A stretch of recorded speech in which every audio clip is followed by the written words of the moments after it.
Selamat siang, salam sejahtera untuk kita semua.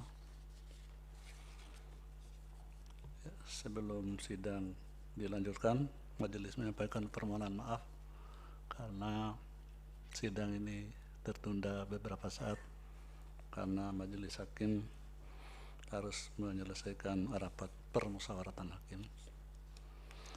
Agenda sidang hari ini yaitu perkara nomor 40, 41, 46, dan nomor 50 masing-masing tahun 2003.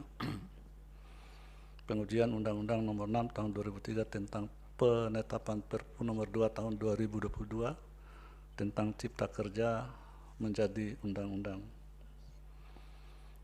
Agenda hari ini adalah mendengar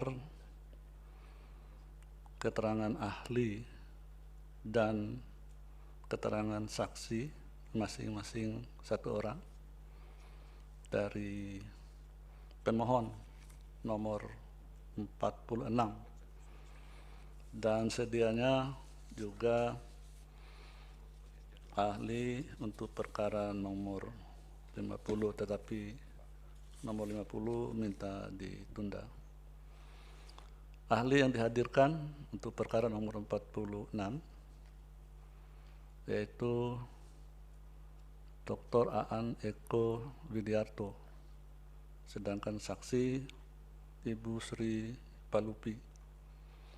Sebelum memberikan keterangan harus disumpah dulu atau memberikan janji.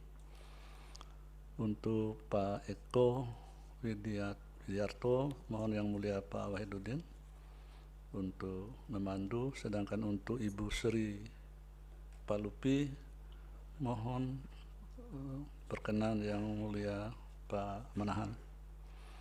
Untuk Dr. Aan dan Ibu Sri Palupi supaya siap. Ya, Pak Aan melalui Vicon. Dipersilakan Yang Mulia Pak Wahid. Baik, terima kasih Yang Mulia Ketua. Kepada ahli pemohon Bapak Dr. Aan Eko Widiarto. Siap, Yang Mulia. Ikuti lapas yang saya tuntunkan. Bismillahirrahmanirrahim. Bismillahirrahmanirrahim. Demi Allah, Demi Allah, saya bersumpah sebagai ahli saya bersumpah sebagai ahli akan memberikan keterangan yang sebenarnya akan memberikan keterangan yang sebenarnya sesuai dengan keahlian saya. sesuai dengan keahlian saya. Terima kasih, silakan duduk kembali. Kami kembalikan kepada Yang Mulia Ketua. Terima kasih Yang Mulia. Selanjutnya Yang Mulia Pak Manahan. Baik, terima kasih Yang Mulia Pak Ketua. Kepada saksi Sri Palupi menghadap ke majelis, tangan kiri di atas Alkitab, tangan kanan dengan 3 jari, ikuti lafaz yang saya tuntunkan. Kita mulai. Saya berjanji sebagai saksi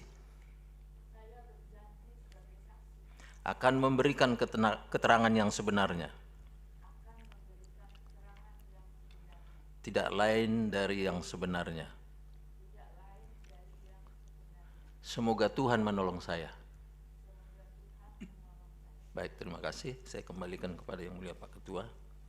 Ya, terima kasih Yang Mulia.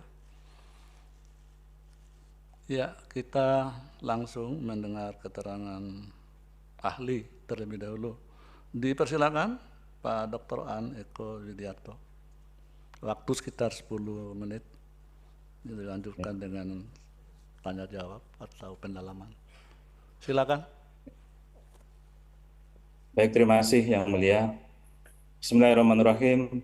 Assalamualaikum warahmatullahi wabarakatuh. Yang Mulia Ketua Mahkamah Konstitusi Republik Indonesia, Yang Mulia Wakil Ketua dan seluruh anggota Majelis Hakim Mahkamah Konstitusi, yang terhormat pemerintah, DPR, DPD, kuasa hukum, dan prinsipal, Bapak Ibu hadirin sekalian yang saya hormati. Keteguhan para pemohon mengawal konstitusional Undang-Undang Cipta Kerja, mulai dari pengujian formil Undang-Undang 11 tahun 2020 tentang Cipta Kerja yang terregister dalam perkara nomor 107 tahun 2020, hingga saat ini dalam perkara ini menunjukkan bahwa supremasi konstitusi masih dipegang teguh oleh rakyat dalam kerangka negara hukum Indonesia. Hal ini perlu diapresiasi sebagai sebuah langkah baik dalam sebuah negara hukum. Pengujian ini tentunya untuk memastikan bahwasannya hak-hak dari warga negara, dalam hal ini adalah perlindungan warga negara dari penyalahgunaan kekuasaan negara dalam pembentukan undang-undang dan peraturan perundang-undangan lainnya. Kemudian juga dari adanya penggunaan kekuasaan negara dalam membentuk undang-undang dinilai konstitusionalisnya dari segi formal. Konstitusionalitas penetapan undang-undang diuji bentuknya yang tepat, appropriate form, institusi pembuatnya yang tepat, appropriate institution, dan prosedurnya yang juga harus tepat, appropriate prosedur. Yang mulia, sebagaimana kita ketahui, landmark putusan mahkamah sudah sangat banyak untuk ini, dan itu memperkokoh pengujian undang-undang secara formil. Saya mohon izin menampilkan bagaimana kokohnya pengujian ini dari sisi konstruksi yang sudah dibuat dan dibangun oleh mahkamah. Saya coba untuk membuat secara simpel dalam sebuah tabel. Dalam putusan 27 tahun 2009, di sana diletakkan tentang batu uji pengujian formil meliputi ketentuan dalam membentuk undang-undang yang mengalir dari delegasi kewenangan menurut konstitusi adalah termasuk sebagai ketentuan dalam membentuk undang-undang. Kemudian dalam putusan 92, di sini juga dalam pengujian formil harus terkait sepanjang dan kewenangan DPD melibatkan DPD dalam pembentukan undang-undang. Kemudian dalam putusan 79 PUU 2019, kriteria dan cakupan pengujian formil itu harus meliputi pengujian atas pelaksanaan tata cara atau prosedur pembentukan undang-undang, baik dalam pembahasan maupun dalam pengambilan keputusan atas rancangan suatu undang-undang. Kemudian pengujian atas bentuk, format, atau struktur undang-undang, pengujian berkenaan dengan kewenangan lembaga yang mengambil keputusan, kemudian pengujian atas hal-hal lain yang tidak termasuk pengujian material. Terakhir, sebagaimana kita ketahui adalah putusan nomor 91 tahun 2020. Di sana Mahkamah meletakkan fondasi yang sangat kuat tentang partisipasi masyarakat yang lebih bermakna atau meaningful participation. Itu harus dilakukan dalam hal pembentukan undang-undang. Yang mulia, ahli sengaja menampilkan ini di awal keterangan, karena dari sinilah pengujian formil itu seharusnya mengalir dasar-dasar atau standar yang sebagaimana sudah dikemukakan oleh mahkamah. Permohonan pengujian formil ini menurut ahli bukanlah pengujian formil yang berdiri sendiri, bahwa pengujian ini tidak terlepas dari adanya Undang-Undang 11 tahun 2020 tentang Cipta Kerja sebagaimana diputus dalam putusan 91 tahun 2020. Hal ini karena pengujian sebelumnya terhadap Undang-Undang 11 2020 tentang Cipta Kerja merupakan proximate cause putusan Mahkamah Konstitusi 91 tahun 2020 sebagai penyebab terdekat, yakni penyebab yang memiliki dampak paling signifikan adanya pengujian perkara aku.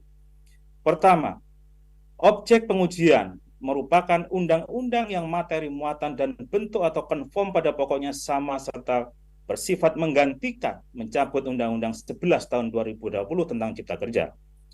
Undang-Undang 11 2020 tentang Cipta Kerja diundangkan pada tanggal 2 November 2020. Selanjutnya Mahkamah memutus dengan menyatakan pembentukan Undang-Undang 11 tahun 2020 bertentangan dengan Undang-Undang Dasar dan tidak mempunyai kekuatan hukum mengikat secara bersyarat pada tanggal 25 November 2021. Mahkamah memberikan tenggat waktu perbaikan waktu 2 tahun sejak putusan diucapkan. Dengan demikian, jatuh tempo perbaikan pada tanggal 24 November 2023. Pada tanggal 30 Desember 2022, Presiden menetapkan sekaligus diundangkan peraturan pemerintah peraturan pemerintah yang menetapkan Undang-Undang Nomor 2 Tahun 2022 Cipta Kerja sebagai undang-undang atau kita sebut dengan Perpu Cipta Kerja. Dalam konsideran huruf F Perpu AKUO jelas disebutkan bahwa Pembentuk Perpu didasari pertimbangan untuk melaksanakan putusan Mahkamah 91/2020. Perlu dilakukan perbaikan melalui penggantian terhadap Undang-Undang Nomor 11 Tahun 2020 tentang Cipta Kerja. Selanjutnya, pada tanggal 31 Maret 2023, Presiden menetapkan sekaligus diundangkan Undang-Undang 6 Tahun 2023 tentang penetapan peraturan pemerintah pengganti Undang-Undang Nomor 2 Tahun 2022 tentang Cipta Kerja menjadi undang-undang. Dalam konsideran huruf F, Undang-Undang AKU jelas disebutkan bahwa pembentukan Perpu didasari pertimbangan juga sama untuk melaksanakan putusan Mahkamah 91 Tahun 2020. Yang mulia, dengan demikian, putusan Mahkamah Konstitusi Nomor 91 2020 jelas merupakan proximate cause yang menjadi penyebab terdekat dan memiliki dampak paling signifikan adanya pembentukan undang-undang yang menjadi objek pengujian perkara AKU. Yang kedua, sebagai proximate cause, putusan Mahkamah Konstitusi 91 2020 seharusnya menjadi panduan wajib bagi pembentuk undang-undang dalam melakukan perbaikan atas Undang-Undang 11 Tahun 2020 tentang Cipta Kerja. Perbaikan yang seharusnya dilakukan oleh pembentuk undang-undang berdasarkan putusan Mahkamah Konstitusi 91 tahun 2020 itu menurut ahli ada 9 yang berhasil diidentifikasi dari putusan 91 tahun 2020. Secara lebih ringkas, secara tertulis dianggap dibacakan untuk menghemat waktu, saya langsung ke ringkasan dari apa saja perbaikan-perbaikan yang harus dilakukan oleh pembentuk undang-undang. Mohon izin saya share screen. Yang pertama adalah kalau di klaster ada 3 pokok perbaikan. 1, perbaikan teknik penyusunan undang-undang. Ini di atas sudah saya sebutkan pada angka 1 dan rasio desidendi dari Mahkamah juga saya sebutkan paragrafnya. Yang intinya kejelasan sebagai undang-undang baru atau undang-undang perubahan. Kemudian yang kedua, ketidakjelasan rumusan. Yang keempat, yang berikutnya menyimpangi teknik perubahan undang-undang. Kemudian menggunakan metode pembentukan undang-undang, dalam hal ini Omnibus Law yang belum diadopsi dalam undang-undang tentang pembentukan undang-undang. Kemudian kesalahan pengutipan dalam merujuk pasal sehingga hal tersebut tidak sesuai dengan asas kejelasan rumusan. Kemudian bertentangan dengan asas kejelasan tujuan dan asas kejelasan rumusan. Yang kedua adalah terkait dengan perbaikan materi muatan, yakni kepastian atas azas dan tujuan undang-undang mana yang pada akhirnya harus diberlakukan, karena asas-asas dan tujuan dari undang-undang yang lama pada kenyataannya masih berlaku. Yang ketiga adalah perbaikan proses pembentukan. Tidak boleh terdapat perubahan materi muatan RUU Cipta Kerja secara substansional pasca persetujuan bersama DPR dan Presiden yang tidak sekedar bersifat teknis penulisan. Kemudian bertentangan dengan asas keterbukaan, sehingga pembentukannya harus melibatkan partisipasi masyarakat yang lebih bermakna, meaningful participation dalam tahapan pembentukan undang-undang.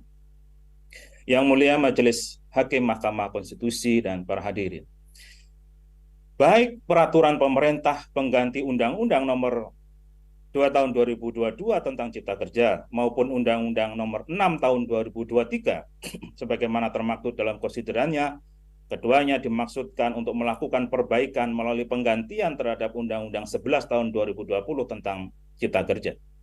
Pertanyaannya, apakah perbaikan yang dilakukan tersebut konstitusional? Inilah yang ingin ahli uraikan dalam keterangannya. Konstitusionalitas perbaikan atas Undang-Undang Nomor 11 Tahun 2020 tentang Cipta Kerja tentunya dapat dinilai dari pemenuhan amar putusan Mahkamah Konstitusi 91 PUU 18 Tahun 2020. Pertama, dari sisi tenggat waktu perbaikan. Amar putusan Mahkamah 91 Tahun 2020 memberi tenggat perbaikan dalam waktu 2 tahun sejak putusan diucapkan. Undang-Undang 6 Tahun 2023 tentang penetapan PP dengan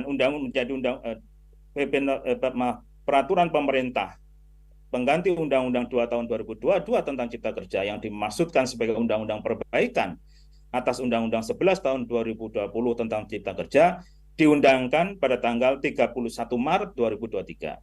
Jatuh tempo perbaikan adalah 24 November tahun 2023. Dengan demikian, menurut hemat ahli, Dari sisi tenggat waktu ini sudah sesuai, belum melampaui amar putusan Mahkamah 91 tahun 2020. Kedua, dari sisi teknik penyusunan undang-undang. Kesalahan teknik penyusunan Undang-Undang 11 tahun 2020 yang menyimpangi teknik perubahan undang-undang dan menggunakan metode pembentukan undang-undang dalam hal ini adalah Omnibus Law, karena belum diadopsi dalam undang-undang tentang pembentukan peraturan undang-undangan, menurut ahli juga sudah tidak relevan lagi.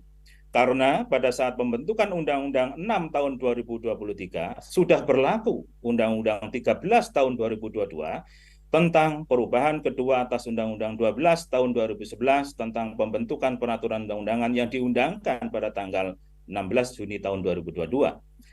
Dalam penjelasan umum Undang-Undang Nomor 13 tahun 2022, pada intinya disebutkan bahwa penataan dan perbaikan dalam undang-undang ini selain merupakan tindak lanjut dari putusan Mahkamah Konstitusi 91 tahun 2022 juga sebagai penyempurnaan terhadap beberapa ketentuan Undang-Undang 12 2011. Jadi dalam hal ini sudah jelas dimaksudkan sebagai tindak lanjut putusan Mahkamah terkait dengan yang pertama metode Omnibus Law ditambahkan, yang kedua memperbaiki kesalahan teknis setelah persetujuan bersama antara DPR dan Presiden dalam rapat paripurna dan sebelum pengesahan dan pengundangan. Yang ketiga, memperkuat keterlibatan dan partisipasi masyarakat yang bermakna, meaningful participation, dan seterusnya. Dengan demikian, dari sisi teknik penyusunan undang-undang, Undang-Undang Nomor 6 Tahun 2023 yang merupakan objek pengujian yang dimaksudkan sebagai perbaikan Undang-Undang 11 Tahun 2020, menurut ahli sudah sesuai dengan amar putusan nomor 91 tahun 2020. Ketiga, dari sisi pilihan jenis peraturan perundang-undangan.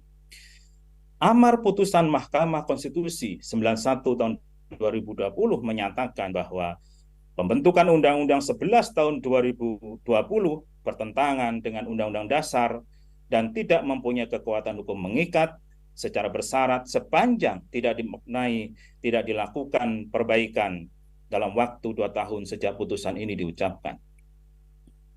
Berdasarkan amar putusan tersebut, maka dimaknai Mahkamah memerintahkan pada pembentuk undang-undang untuk memperbaiki Undang-Undang 11 tahun 2020 dengan membentuk undang-undang sebagai perbaikannya.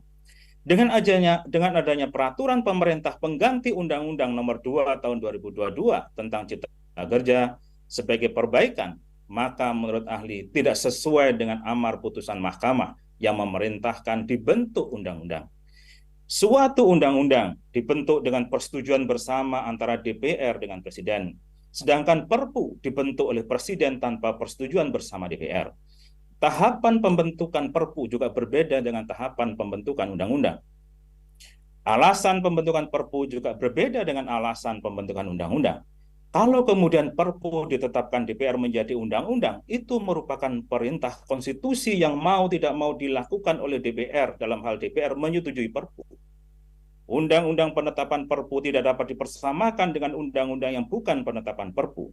Undang-Undang Nomor 11 Tahun 2020 bukanlah undang-undang yang berupa penetapan Perpu, sehingga perbaikannya pun seharusnya dalam jenis undang-undang yang bukan penetapan Perpu. Keempat, dari sisi materi muatan.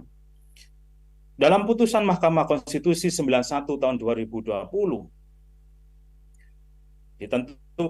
disebutkan bahwa dengan dirumuskannya asas-asas dan tujuan dalam Undang-Undang 11 tahun 2020 yang dimaksudkan untuk dijabarkan dalam sejumlah undang-undang yang dilakukan perubahan akan menimbulkan ketidakpastian atas asas-asas dan tujuan mana yang pada akhirnya harus diberlakukan karena azas-azas dan tujuan dari undang-undang yang lama pada kenyataannya masih berlaku.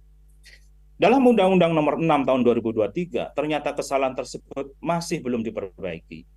Azas-azas dan tujuan dalam sejumlah undang-undang yang dilakukan perubahan masih tetap dan akhirnya menimbulkan ketidakpastian atas azas-azas dan tujuan undang-undang mana yang pada akhirnya harus diberlakukan.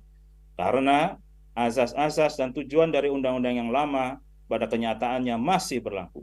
Dengan demikian, dari sisi materi muatan, Undang-Undang 6 tahun 2023 sebagai objek pengujian ini yang dimaksudkan sebagai perbaikan Undang-Undang 11 tahun 2020 menurut ahli tidak sesuai dengan putusan Mahkamah Konstitusi 91 tahun 2020. Kelima, dari sisi proses pembentukan. Dalam putusan Mahkamah 91 tahun 2020 disebutkan bahwa salah satu kesalahan Undang-Undang 11 tahun 2020 adalah bertentangan dengan asas keterbukaan, sehingga pembentukannya harus melibatkan partisipasi masyarakat yang lebih bermakna, meaningful participation. Dalam hal pembentukan undang-undang, alih-alih membentuk undang-undang untuk memperbaiki Undang-Undang 11 tahun 2020, Presiden justru membentuk peraturan pemerintah pengganti Undang-Undang Nomor 2 tahun 2022 tentang Cipta Kerja, kemudian DPR menyetujuinya dan menetapkannya sebagai undang-undang. Sebagaimana ditentukan pasal 22 ayat 1 Undang-Undang Dasar 45, bahwa dalam hal ihwal kegentingan yang memaksa, Presiden berhak menetapkan peraturan pemerintah sebagai pengganti undang-undang. Selanjutnya, ukuran objektif penerbitan Perpu dirumuskan oleh Mahkamah dalam putusan MK 138 tahun 2009. Berdasarkan putusan tersebut, ada 3 syarat sebagai parameter adanya kegentingan memaksa bagi Presiden untuk menetapkan Perpu. Pertama, adanya keadaan yaitu kebutuhan mendesak untuk menyelesaikan masalah hukum secara cepat. Yang kedua, undang-undang yang dibutuhkan tersebut belum ada sehingga terjadi kekosongan hukum, atau undang-undang tetapi tidak, atau ada undang-undang tetapi tidak memadai. Dan yang ketiga, kekosongan hukum tersebut tidak dapat diatasi dengan cara membuat undang-undang secara prosedur biasa, karena akan memerlukan waktu yang cukup lama, sedangkan keadaan yang mendesak tersebut perlu kepastian untuk diselesaikan. Artinya, pembentukan Perpu jauh dari kondisi normal pembentukan undang-undang. Harus ada syarat hal ihwal kegentingan yang memaksa, yang kemudian oleh Mahkamah ditafsirkan lebih lanjut menjadi 3 parameter di atas. Dalam hal kegentingan yang memaksa, tidak mungkin ada penerapan asas partisipasi masyarakat yang sempurna. Partisipasi masyarakat yang lebih bermakna, meaningful participation dalam pembentukan undang-undang, tidak mungkin dilaksanakan pembentuk Perpu.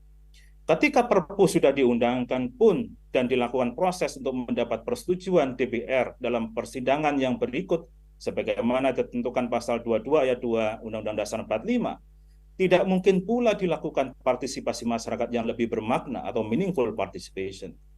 Dengan demikian, dari sisi proses pembentukan, Undang-Undang Nomor 6 tahun 2023 yang dimaksudkan sebagai perbaikan Undang-Undang 11 tahun 2020, menurut ahli tidak sesuai dengan putusan Mahkamah Konstitusi Nomor 91 tahun 2020.